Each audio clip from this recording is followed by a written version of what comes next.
मेरे सभी दर्शकों को ज्योतिष विश्लेषक और वैदिक प्रचारक मनिंदर सिंह का प्यार भरा नमस्कार। दर्शकों, मैं आज आपके सामने अपनी श्रृंखला ग्रहों की कहानी मेरी ज़ुबानी का अगला भाग बृहस्पति देव की गाथा लेकर आया हूँ। इससे पहले हम बृहस्पति देव के बारे में बात करें। मैं मुझे दिए जाने वाले प्यार और सम्मान के लिए आप सबका बहुत बहुत आभारी हूँ। जिस तरह से आपने मेरी ये श्रृंखला पसंद की है और मुझे बहुत सारे मैसेज और कॉल्स आए हैं, उन सब के लिए मैं आपका बहुत धन्यवादी हूँ।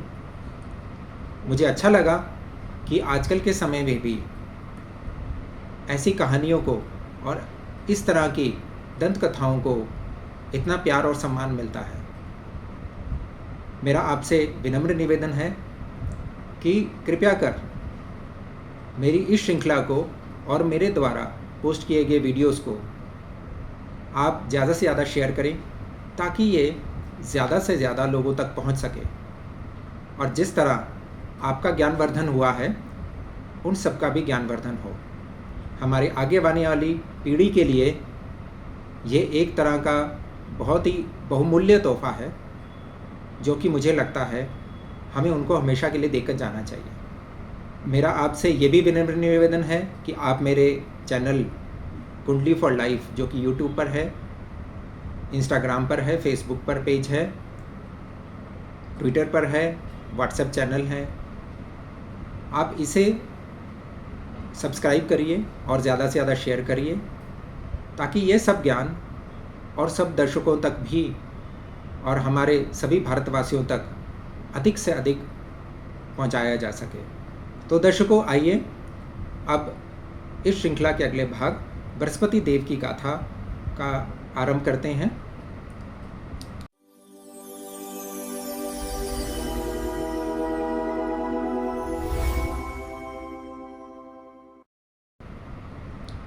बृहस्पति देव की गाथा की शुरुआत करने से पहले हम बृहस्पति देव के बारे में ज़रा कुछ जान लेते हैं। हालांकि मुझे विश्वास है ये सब आपको पहले से ज्ञात होगा, फिर भी मैं इसे एक बार दोहराना चाहता हूँ। हम सब लोग बृहस्पति देव को देवगुरु बृहस्पति के नाम से जानते हैं। जी हाँ, गुरुओं में श्रेष्ठ, देवताओं के गुरु बृहस्पति देव। बृहस्पति देव के साथ ही हमारी गुरु शिष्य संस्कृति की शुरुआत हुई थी। सबसे पहले जिन्होंने देवताओं को शिक्षा दी या इस संसार में आने वाले लोगों के लिए शिक्षा की संस्कृति की शुरुआत की, वो हैं देवगुरु बृहस्पति। तो दर्शकों, हम यहाँ पर गुरु किसे कहते हैं, कौन होते हैं गुरु? हम गुरु किसे मान सकते हैं, किसे मानते हैं, या किन्हें मानना चाहिए? दर्शकों, गुरु के मामले में ये कहा गया है जो आपको मार्गदर्शन दे, यानी जो आपके चित्त में पैदा होने वाली किसी भी संशय का समाधान देने में सफल हो,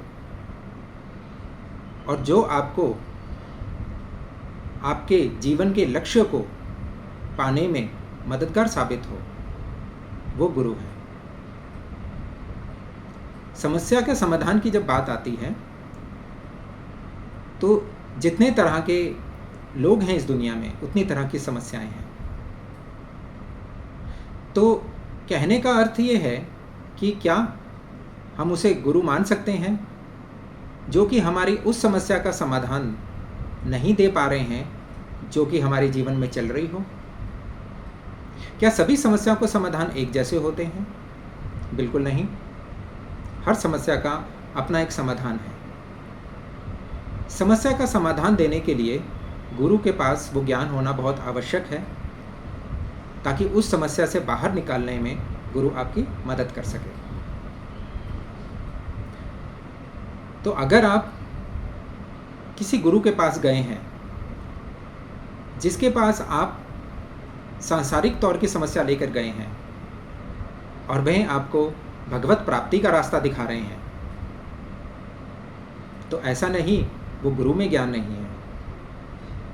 गुरु में ज्ञान है, वो गुरु हैं, पर गुरु अभी इस समय आपके लिए श्रेष्ठ नहीं है। सांसारिक समस्या का समाधान सांसारिक तौर से ही दिया जा सकता है और आध्यात्मिक समस्या का समाधान आध्यात्मिक तौर से ही दिया जा सकता है। आपको जीवन में धन चाहिए, आपको सांसारिक खुशियाँ चाहिए, आपको भवन सुख चाहिए, आपको वाहन सुख चाहिए, और गुरु आपको कह रहे हैं कि भगवत प्राप्ति के मार्ग पर जाओ, तो यहाँ पर आप दरअसल सही गुरु की शरण में नहीं हैं। भगवत प्राप्ति का मार्ग एक अलग तरह का मार्ग है, एक आध्यात्मिक मार्ग है। आप भगवत प्राप्ति के मार्ग पर जाइए और वो जरूर जाना चाहिए, पर उसके लिए भी आश्रम बताए गए हैं, किस आश्रम में आपको किस मार्ग पर जाना चाहिए।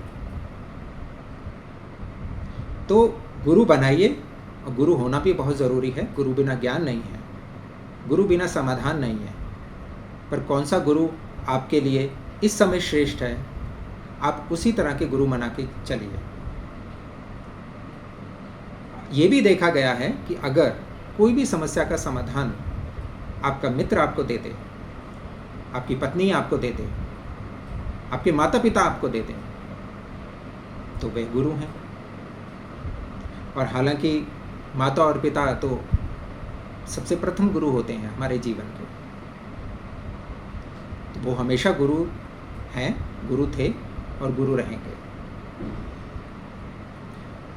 चलिए दोस्तों, अब गुरु के बारे में और ज़्यादा बात ना करते हुए हम अपने विषय देवगुरु बृहस्पति पर आते हैं।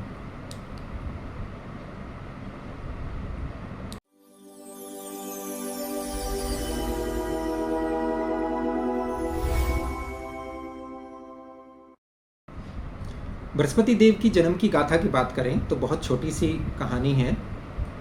महर्षि अंगिरा की पत्नी को एक पुत्र की अभिलाषा थी, जो कि बहुत ही बुद्धिमान है। तो महर्षि अंगिरा की पत्नी को सनत कुमारों ने व्रत की विधि और उसका ज्ञान दिया, जिससे एक तेजस्वी पुत्र प्राप्त हो सकता हो। महर्षि अंगिरा की पत्नी ने उस व्रत की विधि का पूरा पालन किया और कुछ समय के बाद उनको जिस संतान की प्राप्ति हुई वो थे ज्ञान के देवता बृहस्पति देव। ये बृहस्पति देव देवताओं के गुरु और आचार्य हैं। वे ज्ञान, वेदों और शास्त्रों के प्रतीक हैं। वे धर्म, सदाचार, विवेक और संतान सुख के कारक हैं। और शुभ स्थिति में बृहस्पति देव ज्ञान, सम्मान, समृद्धि और सौभाग्य जातक को देते हैं। यही एक छोटी सी कहानी है। महर्षि अंगिरा के पुत्र थे देवगुरु बृहस्पति।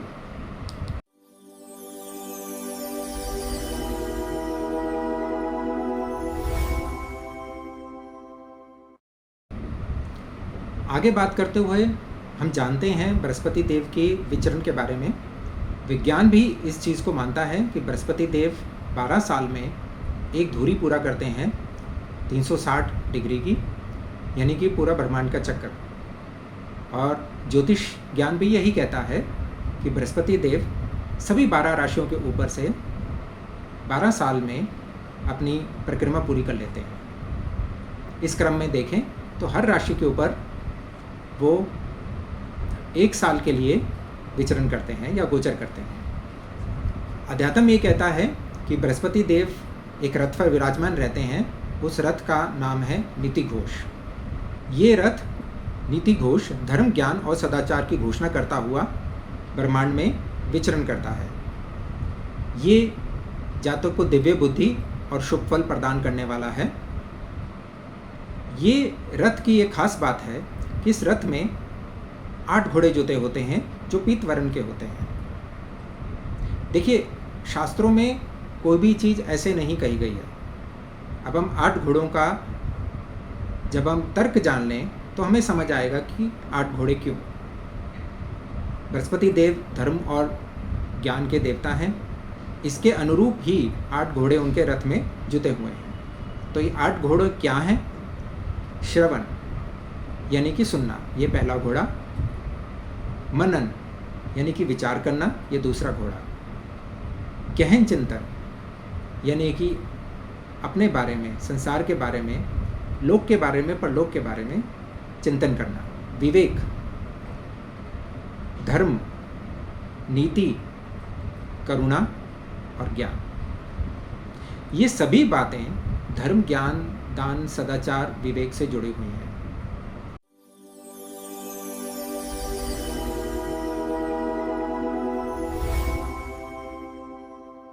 एक बहुत ही रोचक कहानी है बृहस्पति देव के बारे में।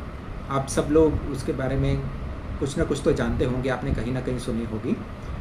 मैं इस गाथा में उस कहानी का जिक्र करना चाहता हूँ। असुर और देवताओं के बीच में पुरातन काल में हमेशा युद्ध रहा करता था, हमेशा लड़ाई रहा करती थी। जिस तरह बृहस्पति देव देवताओं के गुरु हैं, उसी तरह शुक्राचार्य असुरों के गुरु माने गए हैं। गुरु शुक्राचार्य ने भगवान शिव की तपस्या से एक विद्या प्राप्त की, जिसे संजीवनी विद्या के नाम से जाना जाता है। ये विद्या मरे हुए जीवों में फिर से प्राण फूंकने का काम करती है। गुरु शुक्राचार्य के पास इस विद्या का ज्ञान होने के बाद उन्होंने युद्ध में मारे गए सभी असुरों को इस विद्या के द्वारा फिर से जीवित करने का कार्य शुरू कर दिया। जिसके कारण क्या हुआ, हर बार असुरों को देवता मारते थे और शुक्राचार्य उन्हें पुनर्जीवित कर देते थे। ये विद्या देवताओं के लिए एक पीड़ा का कारण बन चुकी थी और असुरों के लिए बहुत अधिक महत्व रखती थी। इस विद्या के कारण असुर पुनर्जीवित हो जाते थे, तो इसलिए विद्या को गुप्त रखने के लिए हर संभव प्रयास किया गया। पहरेदार नियुक्त किए गए, तंत्र, मंत्र और यंत्र से इस विद्या को सुरक्षित रखने के लिए इनके द्वारों को बांधा गया। अनआधिकारिक प्रवेश बंद कर दिया गया। देवताओं के हित में बृहस्पति देव के पुत्र और उनके परम शिष्य कच ने इस विद्या को प्राप्त करने का संकल्प लिया और वो असुरों के साथ जाके मिल गए। उन्होंने बहुत समय तक पूरे प्रयासों से शुक्राचार्य की पात्रता और उनकी शिष्यता में स्थान प्राप्त किया। शुक्राचार्य ने कई बार कच को इस विद्या का ज्ञान दिया, परंतु कभी भी कच इस पूर्ण विद्या का ज्ञान प्राप्त नहीं कर सके। कई बार उनकी हत्या की गई और शुक्राचार्य ने कई बार उनको पुनर्जीवित किया। अंततः कच को इस विद्या का पूरा ज्ञान कभी भी प्राप्त नहीं हुआ। परंतु इस कहानी से हमें कच की गुरु भक्ति का वो उदाहरण मिलता है जो कि शास्त्रों में कहीं और नहीं मिलता। कच की इस गुरु भक्ति को हम सादर प्रणाम करते हैं।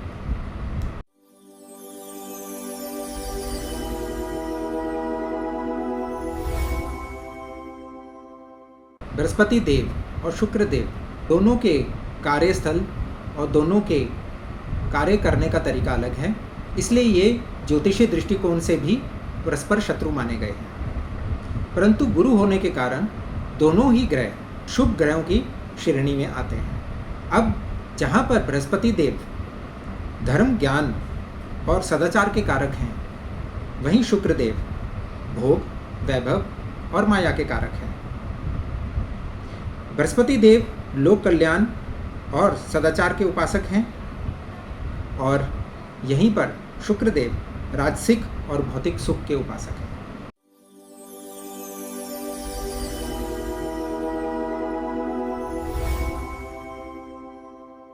बृहस्पति देव ने एक ग्रंथ की रचना की जिसका नाम है बृहस्पति संहिता। क्या है इस ग्रंथ के अंदर? देखिए, दान एक शुभ कर्म माना गया है। वेदों के हिसाब से दान देना अति उत्तम कर्मों में आता है। बृहस्पति संहिता में बृहस्पति देव ने कुछ बातें हमें दान के बारे में बताई हैं जो कि दान देने के लिए या दान देने से पहले हमें समझना बहुत ज़रूरी है। पहली बात, दान का महत्व क्या है। दूसरी, दान का समय क्या है। तीसरी, पात्रता यानी दान किसे देना चाहिए। चौथी, दान के प्रकार क्या हैं। पांचवी, दान का धर्म से संबंध क्या है। और सबसे अंतिम बात, दान का फल क्या है। बृहस्पति संहिता हमें ये बताना चाहती है कि दान से धर्म की रक्षा होती है और धर्म से लोक और परलोक दोनों में जीवों का कल्याण होता है। इस ग्रंथ के द्वारा बृहस्पति देव ज्ञान के प्रकाश से अज्ञान के अंधकार को दूर करते हैं। इसके लिए मैं बृहस्पति देव का नमन करता हूँ।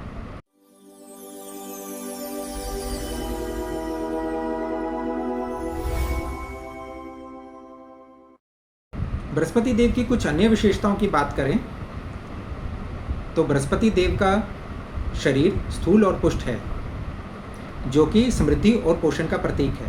बृहस्पति देव का रंग पीत वर्ण का है, जो कि ज्ञान, धर्म, आस्था और सात्विकता का द्योतक है। बृहस्पति देव प्रकाशमान हैं, यानी कि अज्ञान के अंधकार को दूर करने का कार्य करते हैं। बृहस्पति देव दीप्त अवस्था में रहते हैं। उनका शरीर हमेशा किसी रोशनी से जगमगाता रहता है और ये रोशनी उनके निरंतर तप से आंतरिक प्रभा प्रस्फुटित होने के कारण होती है, जो कि इनके दिव्य तेज का कारण बनता है।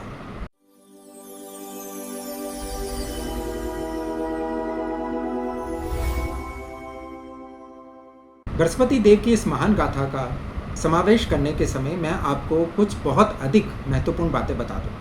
देखिए, बृहस्पति देव ज्योतिष के अधिपति हैं, यानी कि अगर किसी जातक पर बृहस्पति देव की कृपा ना हो तो वो ज्योतिषीय ज्ञान प्राप्त नहीं कर सकता। बृहस्पति देव धर्म और ज्ञान के मार्गदर्शक हैं।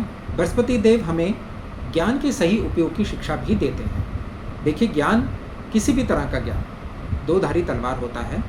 अगर उसका सदुपयोग हो सकता है तो उसका दुरुपयोग भी हो सकता है। बृहस्पति देव की कृपा से ही जातक को ये पता लगता है कि ज्ञान का सही उपयोग क्या है। बृहस्पति देव कुंडली के संतुलनकर्ता भी हैं और इसमें सबसे महत्वपूर्ण बात ये आती है कि अगर बृहस्पति देव कुंडली के लग्न में विराजमान हो और शुभ स्थिति में हो, उस जातक की कुंडली के 1.25 लाख दोष भी उस जातक का कुछ नहीं बिगाड़ सकते। संस्कृत में श्लोक है, बृहस्पति लग्नस्थ सर्वदोषान नाश्यते निश्चित, यानी कि अगर बृहस्पति देव लग्न में बैठ जाएं तो हर प्रकार के दोषों का नाश हो जाता है। बृहस्पति देव की इस महान गाथाओं को सुनने के बाद आशा है आपको वेदों के बारे में, वेदों में दिए गए ज्ञान के बारे में कुछ अंदेशा ज़रूर लगा होगा।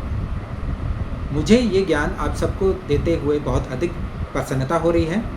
इस समय जब मैं आपको एक कथा सुना रहा हूँ तो बृहस्पति देव अपनी उच्च की राशि में गोचर कर रहे हैं, जो कि चंद्र की राशि कर्क है। चंद्र की राशि में बृहस्पति क्यों उच्च के होते हैं, ये मैं आपको बुध देव की कथा में बता चुका हूँ। ये मेरा सौभाग्य है कि जिस समय मैं आपको बृहस्पति देव की ये गाथा सुना रहा हूँ, इस समय बृहस्पति देव अपनी उच्च की राशि में विराजमान हैं, जो कि सभी राशियों में सबसे अधिक शुभ स्थिति मानी जाती है। मैं बृहस्पति देव का बहुत आभारी हूँ कि मुझे बृहस्पति देव ने ज्योतिषीय ज्ञान के लिए सक्षम माना और इसके लिए भी मुझे सक्षम माना कि मैं आप सब लोगों तक भी ये ज्ञान पहुंचा सकूं। बृहस्पति देव को मेरा कोटि कोटि नमन है और इसी के साथ मैं आपसे विदा लेता हूं। मैं फिर आपके सामने आऊँगा इस श्रृंखला के अगले भाग को लेके, शुक्राचार्य की गाथा। तब तक के लिए वैदिक प्रचारक और ज्योतिष विश्लेषक मनिंदर सिंह को आप आज्ञा दीजिए। नमस्कार।